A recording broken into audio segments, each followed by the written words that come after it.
Hablaremos en esta sección en particular sobre las importantes consideraciones personales y profesionales necesarias para ayudar a otros. A medida que iniciamos, comenzaremos con el primer atributo, el conocimiento. Hay un verso interesante en Oseas capítulo 4, versículo 6. Simplemente dice esto: Mi pueblo ha sido destruido porque le faltó. Ya sabe el versículo. Usted conoce la palabra, conocimiento. Uno de los elementos más importantes para ayudar a otra persona es el conocimiento. Conocimiento personal, en primer lugar, simplemente obtener una conciencia del comportamiento humano. ¿Por qué las personas hacen las cosas que hacen? Ser observadores, asimilarlos, pero también estudiar. Busca información, algo que está haciendo aquí. Rodéese de personas importantes a las que Dios ha dotado de gran sabiduría en la vida, permitiéndoles verter su vida en la suya. Una de las cosas que hice al principio de mi carrera educativa fue que quería pasar tiempo con los líderes en ese ámbito. Traté de comprar almuerzos para todos los que pude. Estaría eligiendo su cerebro, aprovechando cada gramo de oportunidad que tuve para aprender de ellos. Asegúrese de mantenerse enseñable y de que siempre esté enfocado en obtener conocimiento. Permítaseme agregar esto también. Aprenda sobre el conocimiento de las Escrituras. Hace unos años desarrollé lo que se llamaba The Soul Care Bible, la Biblia del cuidado del alma. Y uno de los objetivos con la Biblia era simplemente esto: mostrar cómo la palabra realmente cobró vida cuando habla sobre asuntos personales como la ira. Podría ir a un versículo en específico como Efesios 4:26. Aírense, pero no pequen. Hablamos de que la ira está ahí. Es como tener una computadora y conectar todo a lo largo de las escrituras. Hay un perfil de personalidad en Caín y cómo batallaba con la ira, y luego vincular a pasajes clave a lo largo de la escritura que hablaban de ira. De modo que, si estaba trabajando con alguien, podría trabajar con ellos directamente con la palabra de Dios. Pase tiempo en la palabra de Dios. Es nuestro manual de por vida, así también como de dinámicas y problemas personales e interpersonales. Realmente hay que usarla. También tenga conocimiento de la persona a la que ayudará. Aprenda sus fortalezas. Conozca sus esperanzas, sus sueños, sus aspiraciones, así como sus desafíos. La mayoría de las personas acuden a usted y pasa la mayor parte del tiempo hablando de lo que les preocupa. Cuando estaba en mi programa de doctorado en William and Mary hace varios años, tuve una profesora, la doctora Charlie Franet. Ella nos enseñó lo que se llamaba la regla 80-20. Yo no pensaría que esto no tendría algún sentido, pero usó una metáfora. Estábamos caminando por Williamsburg, Virginia, y estábamos pasando por la mansión del gobernador. De hecho, estábamos en una acera y ella decidió detener la clase. Era un pequeño grupo y hablar sobre lo que vio frente a ella. Era una acera donde una raíz de un árbol había salido a través del concreto y los ladrillos estaban fuera de lugar y estaba expuesta y demás. Ella dijo: lo interesante de ayudar a otros es típicamente que nos agachamos y nos ponemos de rodillas, desempolvamos todo el área que está expuesta, ponemos un mantel blanco alrededor, lo examinamos, hablaremos sobre todos los matices de por qué esa raíz apareció allí y demás. Y luego ella dijo: pero a menudo lo que no hacemos es que no nos damos cuenta de esa raíz que realmente ata de nuevo a ese gigantesco roble de allí, que por cierto es magnífico y está produciendo hojas increíbles. Ella dijo: a veces lo que tenemos que hacer es, sí, necesitamos saber qué está pasando en aquella persona, pero debemos mirar la estructura dentro de esa persona. Mire sus fortalezas, que también aportan al encuentro cuando está con ellos, y actívelas y aprovéchelas. Ella dijo: revolucionará la forma en que ayuda. Pensé que era una gran lección.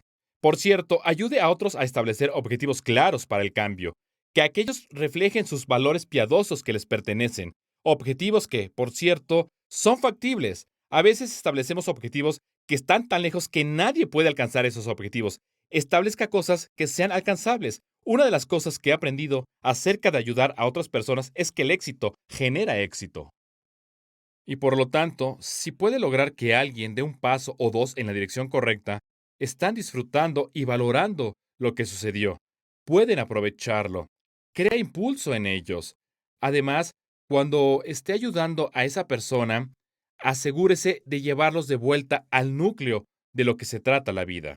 Hablamos sobre ser un estudiante de las Escrituras. Ayúdelos a convertirse en estudiantes de las Escrituras. Enséñeles las verdades o dónde encontrar esas verdades que necesitan para vivir su vida. Recuerde, aconsejar o ayudar a otra persona o entrenarla implica que enseñarles habilidades básicas que no solo aprenda de usted, sino con usted. Se trata de poder tomar esas habilidades y aplicarlas cuando usted no está cerca, cuando vive en su vida cotidiana.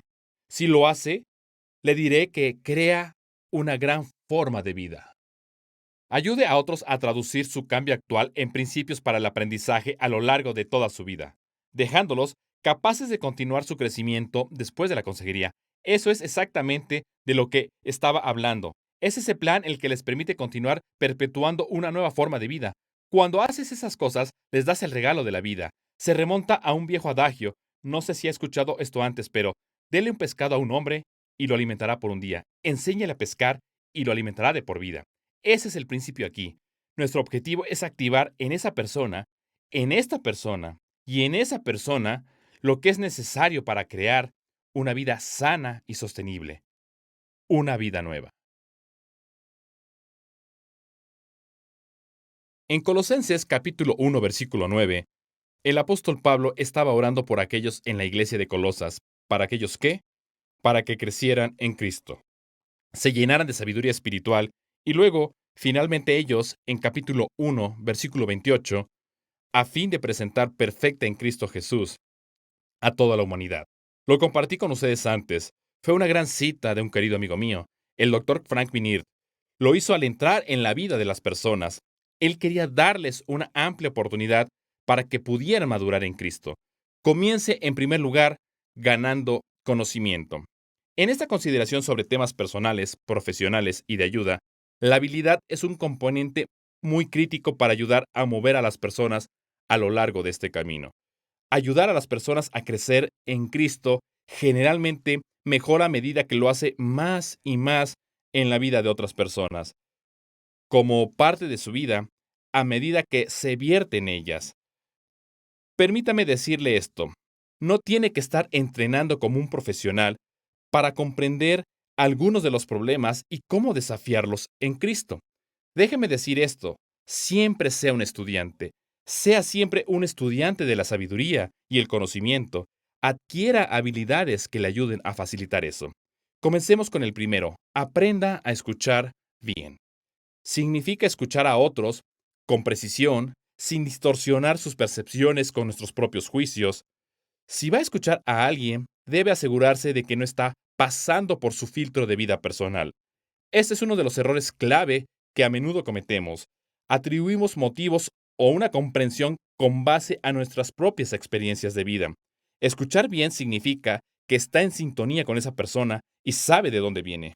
También está allí, se une a ellos, reflejando con precisión las emociones en las que se involucran mientras comparten con usted en ese momento.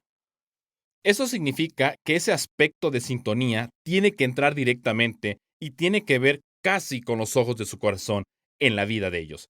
Comprender y evaluar la condición espiritual de los demás, sabiendo cómo ayudarlos a despegar y moverse a través de las barreras entre ellos y Dios.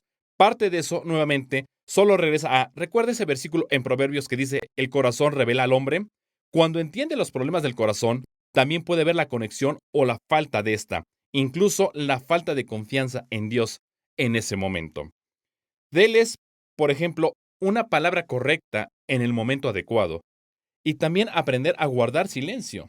Déjeme regresar. A veces cuando los ayudantes están nerviosos o están abrumados por una condición de la que alguien está hablando, comienzan a bla, bla, bla, bla. Simplemente comienzan a hablar. ¿Alguna vez ha estado cerca de alguien que ni siquiera lo deja hablar? Simplemente sienten que tienen que empezar a derramar cosas o terminan sus oraciones por usted. ¿Alguna vez ha estado con alguien así? Eso es lo que no queremos que haga. Escuche. Luego ofrezca una palabra correcta en el momento correcto. Permítame decir algo acerca de esta palabra silencio o silencioso. El silencio puede ser uno de los elementos más poderosos y positivos para ayudar a otra persona. Solo siéntese, escúchelos y déjelos ir. A veces esas pausas significativas crean reflexión. Por cierto, también le permite no adelantarse a ese individuo. Y a veces la mejor respuesta es no responder. Tal vez no haya una respuesta. Luego, alentar la acción divina en lugar de simplemente escuchar y reflexionar. Parte del objetivo cuando invierte o se conecta con alguien es hacer que haga algo. Habla un poco sobre eso. No sean solo oyentes de la palabra, dijo Santiago, sean hacedores de la palabra. Pablo lo dijo en Filipenses 4:9. Lo que ustedes aprendieron y recibieron de mí, lo que de mí vieron y oyeron, pónganlo por obra, y el Dios de paz estará con ustedes. Lo que estamos haciendo es, no solo estamos escuchando, estamos participando en la vida de otra persona, con la intención de mover la aguja con suerte moverla en una dirección que ayude a facilitar algún tipo de cambio o esperanza en su vida. Ayude a otros a cavar más profundamente en Dios y su palabra para consolarlos, para obtener dirección en lugar de simplemente decirles qué hacer.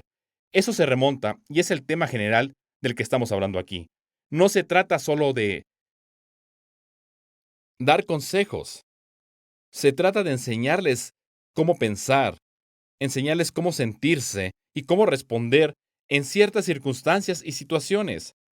Les está permitiendo probar esas nuevas habilidades, la forma en que piensan, la forma en que se sienten, la forma en que se comportan, incluso en ese pequeño microcosmos que ustedes han creado. Luego, cuando han aprendido la respuesta y las habilidades apropiadas y más, llevan eso nuevamente a la experiencia del mundo real. Lo llamamos generalización o generalidad en la consejería. Ese es el objetivo. De eso se trata. Todo eso es parte del proceso de ayuda. Aprenda a cultivar habilidades efectivas sobre ayudar. En Primera de Samuel, capítulo 16, versículo 7, la escritura dice que no te dejes llevar por su apariencia ni por su estatura, porque este no es mi elegido. Hemos hablado de consideraciones personales y profesionales para ayudar, que en primer lugar debe tener un conocimiento de lo que está sucediendo, un conocimiento de su cliente, la persona a la que está ayudando y demás. Habilidad, trabajando en elementos clave del proceso como escuchar y demás. Quiero centrarme en este momento en la condición de nuestro corazón. Me escuchó hacer referencia al libro que escribió la doctora Diane Lambert, intitulado In Our Life Spheres. Permítame decir que, en términos del corazón, antes que nada, debe haber un elemento de madurez personal. Si va a ayudar a otras personas, debe saber que es muy estresante. Son muy exigentes. Pueden drenar toda su energía. Las personas que están desesperadas hacen cosas desesperadas. Y una de las cosas que quieren hacer es obtener alivio de alguna parte. Y a menudo se inclinan a su dirección con todo lo que tienen. Eso significa que la estabilidad emocional, por su parte, es algo en lo que realmente necesita concentrarse. Manténgase emocionalmente equilibrado. Con eso, también necesita reflexionar sobre su propia vida por un momento. ¿Hay problemas en su vida sobre los que debe ser honesto, con los que debe lidiar? Es importante que trabaje en esas cosas. No tiene que ser perfecto, no significa que su vida tenga que estar completamente libre de problemas, pero sí significa que tiene un cierto nivel de competencia, un cierto nivel de capacidad, un cierto nivel de medios con los que ha sido capaz de moverse dentro y a través de, o al menos a pesar de, los problemas en su propia vida. Eso no solo le ayuda a empatizar con aquellos a los que está ayudando, sino que también le ayuda a concentrarse en sus problemas y ayudarlos a avanzar, como lo está haciendo a las soluciones. Madurez espiritual. Nos esforzamos por ayudar a las personas a procesar sus emociones, sus comportamientos, sus relaciones y demás, para que podamos enseñarles lecciones importantes sobre lo que significa depender de Dios, lo que significa verlo en medio de los problemas de la vida.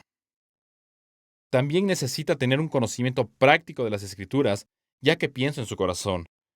Regrese a ese versículo en Proverbios. Guarda tu corazón, porque de él fluyen las fuentes de la vida. Lo que coloca en su vida, y por cierto, es la palabra de Dios, son sus preceptos los que nos guían y anclan con nosotros en cada paso del camino. Asegúrese de ser un hombre o mujer de la palabra. Como también consideramos su corazón, pienso, ¿cuáles son sus dones y aspiraciones? ¿Tiene una habilidad natural? ¿Hay algo en usted que la gente simplemente encuentre contagioso, que quieran venir a usted y buscar su sabiduría, su dirección? ¿Existe ese elemento de aliento? ¿Está eso en su corazón hacia otras personas? ¿Reconocen o ven eso en usted? Si es realmente una persona bondadosa o no. Recuerdo que cuando Zack era pequeño, él veía a Julie y nosotros íbamos en el auto. Y una de las cosas que Julie simplemente no puede soportar es si uno está teniendo una conversación con ella y no la mira. Bueno, ya sabe, si conduce un automóvil, realmente quiere mantener la vista en la carretera, no necesariamente por no querer mirarla. A veces ella se acercaba y decía, mírame por un momento, Isaac. A medida que crecía, era interesante. Si quería la atención de su madre y ella estaba hablando y no lo miraba, ¿qué haría? Él alcanzaría. ¿Y qué? Mamá. Y le giraba la cabeza. Yo decía, sí, señor, ese es mi muchacho. Enderézala. Ahora bien, hablando en serio, escucha este punto sobre el deseo, que centró la atención. Puede estar presente, puede mudarse a ese espacio con otras personas con ese don de ayuda. Por cierto, ¿está recibiendo alguna afirmación de otras personas a su alrededor que dicen, ¿sabe qué? Lo aprecio, disfruto sus ideas, me encanta conversar con usted? Ese tipo de afirmación, esos son sellos de goma que dicen, ¿sabe qué? Esta podría ser un área real que Dios quiere usar y bendecir en su vida. También debe tener un deleite genuino cuando Dios lo usa para ayudar a otra persona que sufre. Debería hacer algo en su alma. Ser llamado a eso, me ha escuchado decirlo muchas veces, no es solo un trabajo noble, es una obra sagrada, es un trabajo redentor. Voy a incluir el tema del tiempo en este momento, porque creo que también apunta a su corazón. Si su corazón está con otras personas, tendrá tiempo para ellas. Quizás es flexible, no le importa, digámoslo así, una interrupción de la vida o un cambio de horario debido a alguna demanda o algún problema que esté sucediendo. No digo todo el tiempo, sino su espíritu está allí con y para la gente, especialmente en los momentos en que más lo necesitan. Si tienes elemento en su vida, y por cierto, es intangible, es como en el atletismo donde hay ciertos niños, ciertos jugadores, simplemente se puede decir que tienen algo. No necesariamente puede describirlo, pero puede mirarlo y decir, ese niño lo tiene. Y cualquier cosa que sea ese algo es todo. También hay un elemento en este mundo profesional y de ayuda.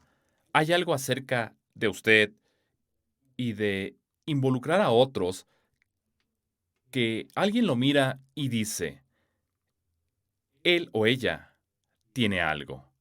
Mucho de eso vuelve a la condición de su corazón. Conocimiento, habilidad, su corazón, grandes problemas para hacer que todo esto funcione. ¿Alguna vez ha cometido algún error en su vida? ¿Completamente hace las cosas mal o simplemente lo echó a perder? Lo creo o no, hay algunos errores comunes en este campo de ayuda. Quiero revisarlos, solo resaltarlos para usted, y así podrá tener una idea de las cosas que podemos hacer para detener eso o hacer un cortocircuito de buenas intenciones. El primero del que hablaremos, de los errores al ayudar, es rescatar.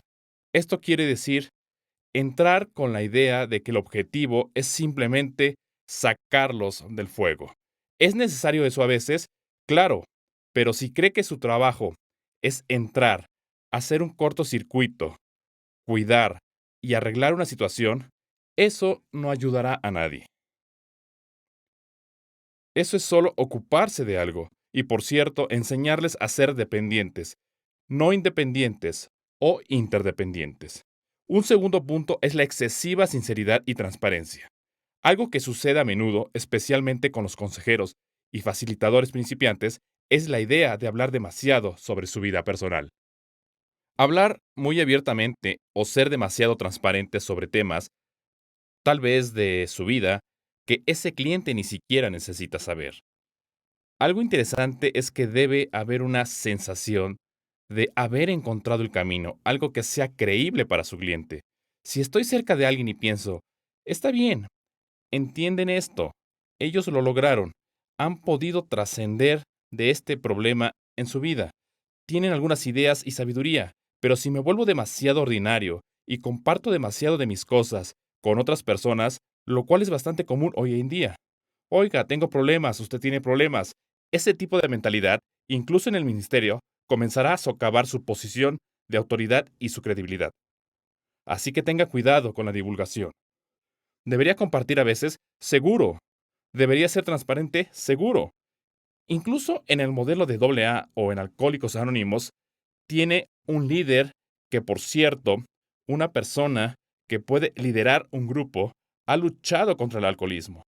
Lo bueno es que han luchado para atravesarlo. No solo hablan de sus problemas, están hablando de cómo lo han superado. Hay una gran diferencia en términos de ese tipo de autorrevelación y transparencia. La tercera cosa, asumir el significado del problema de una persona. Este es un error muy común que cometemos al ayudar. A menudo, creo, es característico de aquellos que se adelantan a las personas demasiado.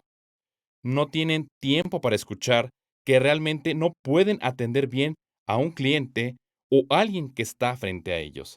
Entonces comenzamos a terminar oraciones por ellos. Comenzamos a proyectar en su historia nuestras propias experiencias. Si bien puede tener sentido y puede ser que entienda hasta cierto punto, pero podría ser que comience a atribuir sus propias ideas, la forma en que lo entiende, la forma en que lo maneja, algo que ni siquiera han experimentado en lo absoluto. Por cierto, lo que están compartiendo con usted puede haber sido un problema para usted, pero no es un problema para ellos, y viceversa.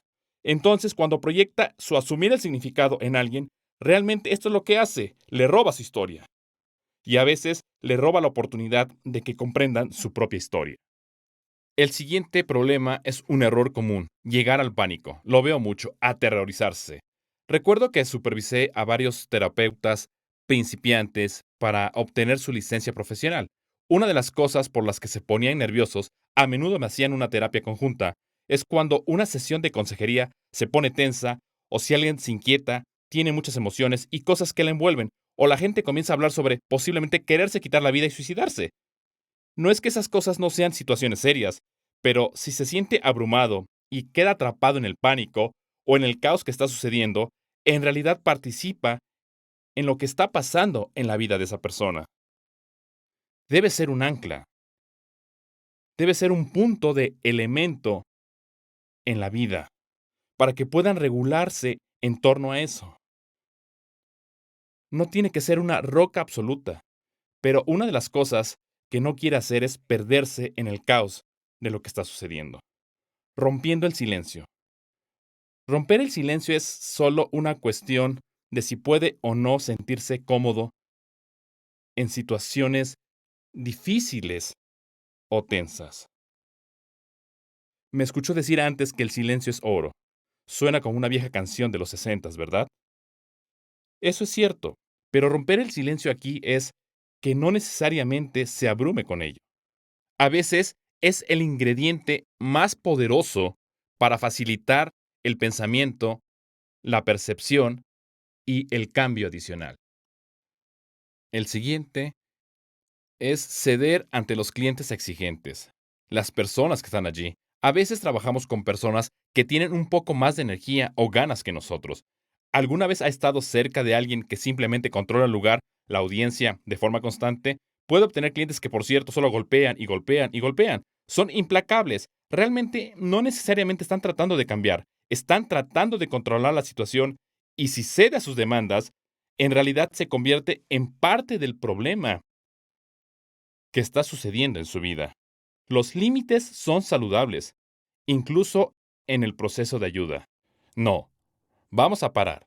Estamos hablando de este problema aquí y ahora. No, no quiero ir allí todavía. Quiero quedarme con este punto en particular porque no creo que entienda completamente de lo que estamos hablando. Vea el manejo de la dirección. El control de la situación tiene que venir y debe ser regulado por el ancla que está en la habitación. Dar consejos. Esto significa que a veces está simplemente, de nuevo, adelantando las cosas y solo está dando instrucciones a alguien en lugar de enseñarles ideas y sabiduría sobre qué hacer y a dónde ir. No establecer metas realistas preparará a las personas para el fracaso cuando se hace. Digo, mantenga objetivos factibles y permita que el éxito construya el mismo éxito en lo que está haciendo. Ser controlado por la sexualidad siempre es un gran problema o preocupación. Si no se siente cómodo con su propia sexualidad, debe ser muy cuidadoso en qué tipo de situación se está metiendo. Pero lo más importante, debe asegurarse de entender su propia sexualidad y no ser manipulado o controlado en situaciones. Si se encuentra en un caso de consejería, muchas personas llevan problemas sexuales a la oficina de consejería. Será mejor que se sienta cómodo nuevamente con esos problemas o se encontrará en un campo absolutamente minado. Carecer de empatía a veces y moverse a la simpatía. La simpatía no es necesariamente mala cuando está ayudando a otra persona. Puede sentirse mal por alguien, pero es más importante que lo entienda y que pueda involucrarse en su mundo. Es entonces cuando realmente sienten que está en contacto con ellos y que puede tener la oportunidad de llevarlos a un lugar de estabilidad emocional y demás. El último, estar demasiado involucrado emocionalmente. A través de los años, la gente me preguntó, Tim, ¿cómo puede escuchar muchas cosas de la gente? ¿Cómo hace eso? Creo que Dios me ha dado la capacidad de estar presente, involucrarme, y luego, cuando se acaba, tengo esta habilidad de simplemente decir, eso es todo, es hora de avanzar, voy a un partido.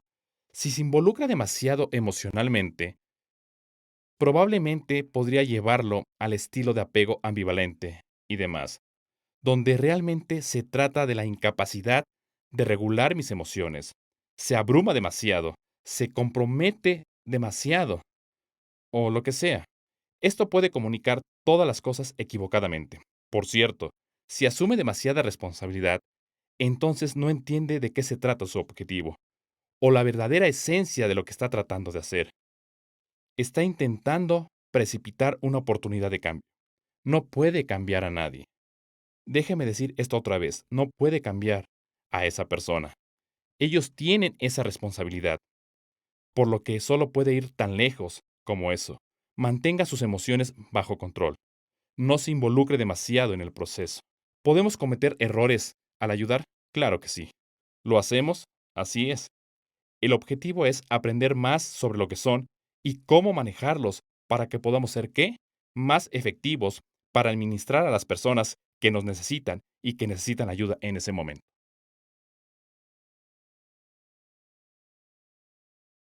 Cuando era niño, solía ir al campamento bíblico y fuimos a Kane, Pensilvania, un año para el campamento bíblico. Recuerdo uno de los primeros tiempos devocionales que tuvimos en el campamento. Era un pequeño grupo de nosotros afuera, alrededor de una mesa vieja, y nuestro consejero del campamento estaba liderando el tiempo, leyendo ese pasaje de Santiago capítulo 1. Considérense muy dichosos cuando estén pasando por diversas pruebas. Todavía recuerdo estar sentado en esa mesa diciendo, estoy en el campamento bíblico. ¿Para qué estamos aprendiendo versículos como este? No me gustó ese pasaje. La verdad es que todavía no me gusta ese pasaje. Pero hay verdad en esa porción, y es que hay pruebas, tribulaciones y dolor en nuestra vida que nos funciona. Y no dije, puede funcionar. Dije, funciona en nuestras vidas. Nos lleva a un lugar donde, si permitimos que el dolor trabaje en nuestras vidas, a menudo veremos de manera diferente. El dolor es un problema al que todos tememos.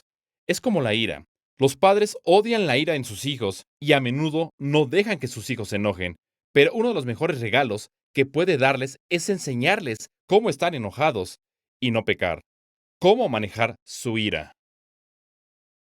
El dolor es ese tipo de problema en el proceso de ayuda. Ha escuchado la declaración, si no duele, no sirve. Bueno, piense de esta manera. Dios a menudo usa el dolor como una herramienta para dar forma a nuestras vidas. Cuando pienso en ministrar e involucrarme en la vida de otra persona, es como el béisbol. Me ha escuchado hablar mucho sobre el béisbol. Solo quiero quedarme con esto. Somos una familia de béisbol. El béisbol es uno de esos deportes donde tiene que convertirse básicamente en un ganador en el arte de perder. Si está en la MLB y está en el plato y está obteniendo 3 hits de cada 10 al bat, está fallando 7 veces y le pagan un montón de dinero por hacerlo. La vida está llena de muchas pérdidas y mucho dolor.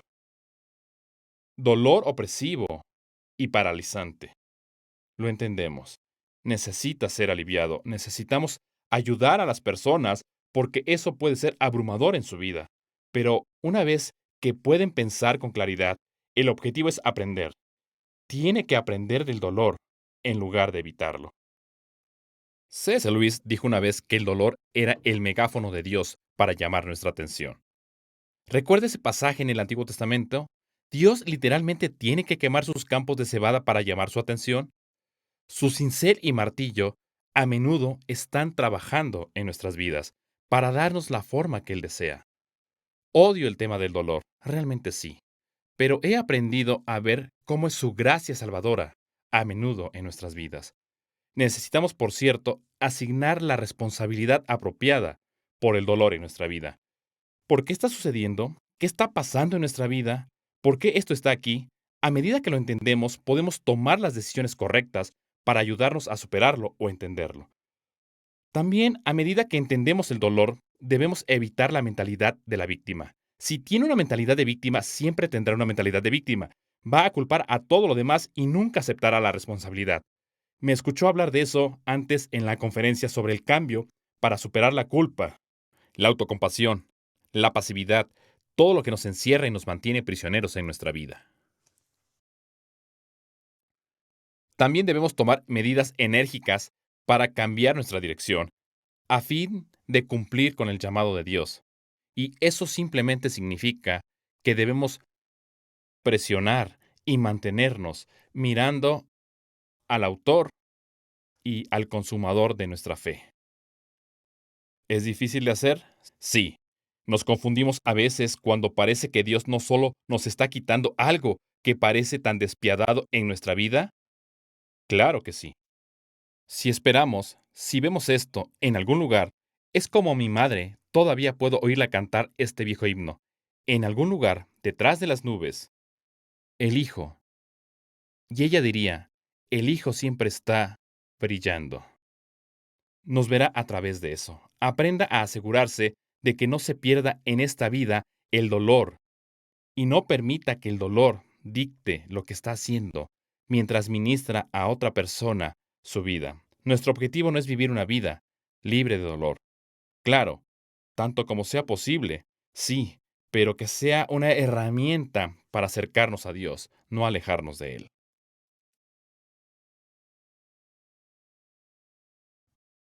Cuando murió mi padre,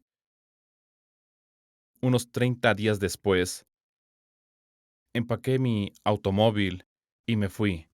Subí a las montañas de Virginia Occidental, las montañas Blue Ridge, y me dirigí a un lugar llamado Peaks of Otter. Mientras estuve allí, pasé por un proceso que a menudo le he enseñado a la gente sobre el dolor y cómo superar esos problemas en su vida. Mi padre fue sin duda el hombre más amable que he conocido en mi vida. Era pastor, le encantaba predicar la palabra, amaba a su gente. Recuerdo en esos últimos momentos con mi padre, él decía cosas como, Tim, tú y yo fuimos llamados a hacer algo especial y servimos al pueblo de Dios. Lo recuerdo diciendo, Tim, si le sirves, sirve con todo tu corazón y serás bendecido.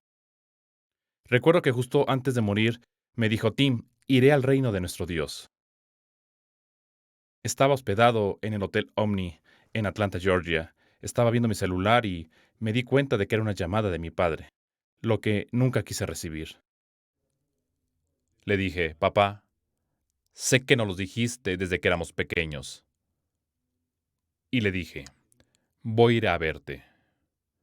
Corrí a casa para ver a mi papá y se estaba muriendo. Llegué allí e íbamos a tener una pequeña conversación.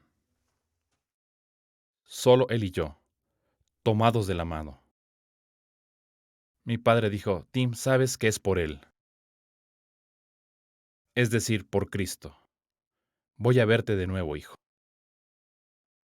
He dado mi vida a muchas cosas. He escuchado una definición moderna de la palabra tragedia, y es algo así. La definición moderna de la palabra tragedia es tener éxito en la vida en las cosas que realmente no importan. He hecho mucho de eso. Cuando pienso en ayudar a otros, cuando pienso en entrenar, aconsejar o ser mentor, para mí se trata de estar anclado en lo que realmente importa. Para mí, este proceso de ayuda realmente, en última instancia, volviendo a Colosenses capítulo 1, versículo 28, es ayudar a las personas a ser libres para crecer en Cristo. Lo veo como el proceso de discipulado. A medida que involucramos a las personas en cualquier nivel, no importa si lo está ayudando a alcanzar objetivos en su vida, luchar contra el dolor, superar la confusión o lo que sea, se trata de ayudarlas a llegar a ese lugar, ahí donde ven a Dios en medio de todo. Nuestro propósito es ayudar a las personas a confiar en Dios, para que sean transformadas por su amor, su poder y su perdón. ¿Es un trabajo duro? Es un trabajo duro vivir su fe de manera cotidiana. Por supuesto, es un trabajo más duro tratar de dárselo a otra persona. Me acuerdo del apóstol Pablo. El apóstol Pablo en 1 Corintios 11:1 se lo tomó en serio y por eso pudo escribir estas palabras: imítenme a mí, así como yo imito a Cristo. Por eso el gran desafío es que se asegure de entender los problemas de su propio corazón. Por cierto, primero debe verse en su vida. No puede dar bien lo que no hace bien y demás. ¿Ve todos esos puntos de conexión ahora? Se trata de la producción de perseverancia, carácter piadoso acerca de la esperanza genuina en Dios, de que, incluso en medio de la prueba o la tribulación, puedes encontrarlo fiel. Y sabemos que eso no sucede al instante. ¿Por qué? Porque el dolor nos ciega, nos confunde y demás. En algún lugar, en medio de todo eso, Dios usa una poderosa combinación de su palabra, su espíritu, el Espíritu Santo, el apoyo amoroso y honesto de las personas. Personas como usted y yo, que quieren caminar junto a alguien, que en realidad son las manos y los pies de Cristo, cuyo objetivo final es ayudar a las personas a crecer en Él, a comprender la gracia y la verdad. El que vino, por cierto, lleno de gracia y verdad. Cuando participa en ese proceso, eso es gozo. Estoy hablando de todo este proceso de ayuda, habilidades personales y profesionales, y solo algunos pensamientos y reflexiones sobre lo que realmente estamos tratando de lograr. Quería volver a esa historia sobre mi papá. Le dije que subí a las montañas Blue Ridge para escapar, y parte de lo que hice fue escribirle una carta a mi padre. Escribí cosas allí como cuánto lo amaba y lo extrañaba. Apreciaba cuánto se preocupaba por mí, las cosas simples que me importaban, y lo que más disfrutaba eran las llamadas telefónicas que él me hacía, más o menos todas las noches, o conducir hacia el McDonald's y tomar un helado de chocolate con él. Siempre quería nueces en la parte superior. En realidad no se trataba del helado, sino de ir a pasear y solo hablar de la vida. Cuánto aprecié su vida, su testimonio, cuánto aprecié que amaba a mis hijos. Mi papá era una de esa clase de personas con las que solo quería estar. Es por lo que lo extrañaría mucho. Recuerdo estar en las montañas y comencé a luchar con algo. A saber, Tim, ¿sirves al Dios de tu padre? ¿O Él es tu Dios? Reflexioné sobre eso bastante Y recuerdo empacar todo, saltar en mi vieja camioneta y comenzar a bajar de las montañas. Cuando iba bajando por la colina Blue Ridge Park White Hill, el sol brillaba de esta manera y miré hacia el cielo y me di cuenta de que sí sirvo al Dios de mi padre, que es mi Dios. Y mientras siga viviendo mi vida, uno de los mejores regalos que me dio mi padre fue que practicaba mucho las disciplinas espirituales, estudio de la Biblia, adoración conjunta, silencio y meditación y demás. Mi papá fue un gran hombre de oración. Él oraba por nosotros todo el tiempo. Cuando iba a salir de su presencia, él siempre decía, digamos una oración juntos, oremos. Él era un hombre de oración. Jesús dijo, ¿mi casa será qué? Una casa de oración. Cuando pienso en las disciplinas espirituales, quisiera enfocarme en la oración por un momento. Una de las cosas a la que quiero desafiarlo es que tiene que proporcionar y llegar a un lugar donde tenga la oportunidad de llevar en oración lo que está haciendo. Algunos profesionales son limitados y no pueden participar en eso debido a lo que hacen, como un proveedor de salud mental con licencia en un determinado ambiente de trabajo, pero sé que si está practicando consejería cristiana, consejería bíblica, la gente lo buscará. Quieren saber si es de confianza y que si mira a Dios. Quieren traerlo a este proceso. Déjeme desafiarlo. Cuando se trata de la oración, aprenda a orar por usted. Algo en lo que he estado trabajando recientemente es que oro por mis hijos, oro por mi esposa Julie, oro por mi yerno Ben, oro por lo que hacemos, nuestras organizaciones, y oro porque Dios sea glorificado en todo esto. Pero estoy aprendiendo cada vez más a cómo simplemente orar por mi vida personal. Aprenda a orar por usted mismo. Ore por la persona con la que está involucrado en este proceso. Ore por ellos. Ore por ellos de cualquier manera que pueda. Ore por lo que está por suceder entre ustedes dos. Y ore para que el Espíritu Santo se mueva de una manera especial. Esos patrones creo que son realmente hermosos. Cultivan el corazón y la vida en lo que está haciendo. Recuerde, por cierto, la batalla no es con carne ni sangre. Quiero decir, estamos en una guerra espiritual. Eso es lo que dijo Pablo en Efesios 6, 10 al 20. Manténganse firmes en el Señor y en el poder de su fuerza. Revístanse de toda la armadura de Dios. Y uno de esos aspectos, hasta el final de la última parte de ese capítulo, el versículo 20, es mejor que ores sin temor como parte de este proceso. Al compartir eso, el Evangelio, muchas personas están hablando sobre la consejería centrada en el Evangelio. Pero compartir el Evangelio, ¿qué significa? La mitad de los que asisten a la iglesia ni siquiera están seguros de su propia salvación. Permítame animarlo. Uno de los mejores regalos que puede darles es ayudarlos a comprender quiénes y qué son en Cristo.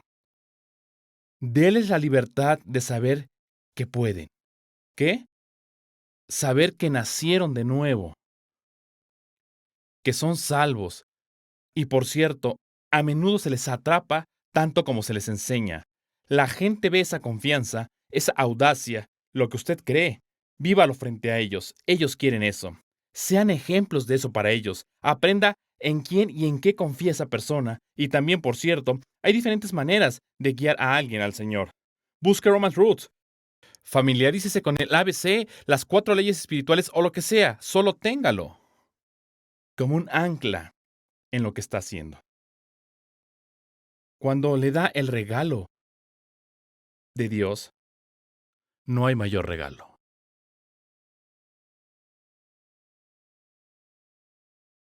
Cuando está ayudando a otros, hay algunos desafíos comunes en los que las personas se involucran o participan. Quiero compartir algunos de esos, nuevamente, solo para ver los obstáculos y las barreras en todo este proceso de ayuda. Ahora bien, la primera es esta creencia que lo que me ha sucedido es lo que merezco, o merezco en la vida. Y eso es bastante comprensible. Se remonta a la vieja pregunta de ¿por qué? ¿Por qué sucedió esto?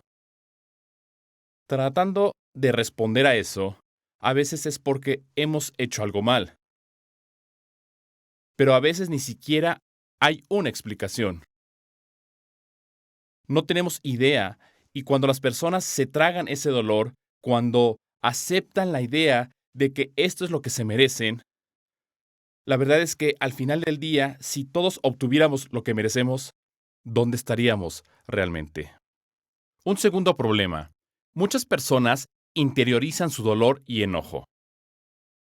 Eso significa, una vez más, que se tragan el problema que tienen y simplemente lo dejan descomponerse y en silencio solo tratan de resolver las cosas en su propio mundo.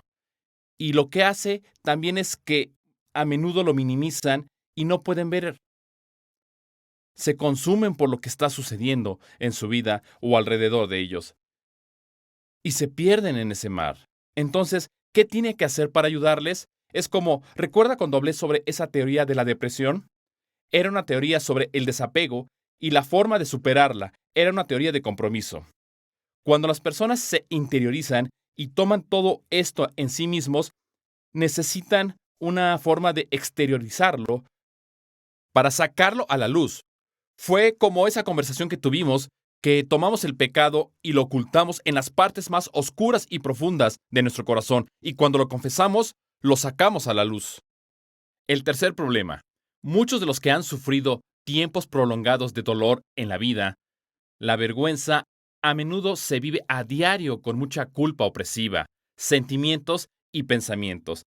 Eso significa que a veces, cuando la vida es brutal para con nosotros, bajamos la cabeza, desarrollamos este complejo que comienza a definir nuestra vida. La pieza de vergüenza es como si solo fuéramos una persona con problemas y lástima. Es difícil quitarse la vergüenza. Hay un libro llamado Shame of You. Es difícil superar el peso de ese lugar autocondenado y perdido al que la gente puede ir. Es muy opresivo y abrumador. Otro problema es el daño. Cuando las personas son lastimadas, a menudo alimentan la ira hacia otra persona, pero a menudo esa ira se reprime y nuevamente se interioriza. ¿Alguna vez ha escuchado la declaración, la ira hacia adentro es depresión? A menudo es una descripción de por qué o cómo la gente se deprime. Cuando no lidia con un problema, cuando no lo trae nuevamente a la luz, cuando lo gira hacia adentro, simplemente se vuelve abrumador. Déjeme volver a ese punto de bajar nuestra cabeza. Uno de mis versículos favoritos es que el que sostiene mi cabeza en alto, él es el que puede sacarnos del lodo, el barro y la arcilla, y poner nuestros pies en un nuevo camino. La mayoría de las personas tampoco saben afligirse correctamente. No saben que el dolor es realmente un estado que amaba o un estado que disfrutaba o amaba la vida. Aprender a llorar bien se trata de liberar algo. Se trata de permitir que ese estado defina su vida.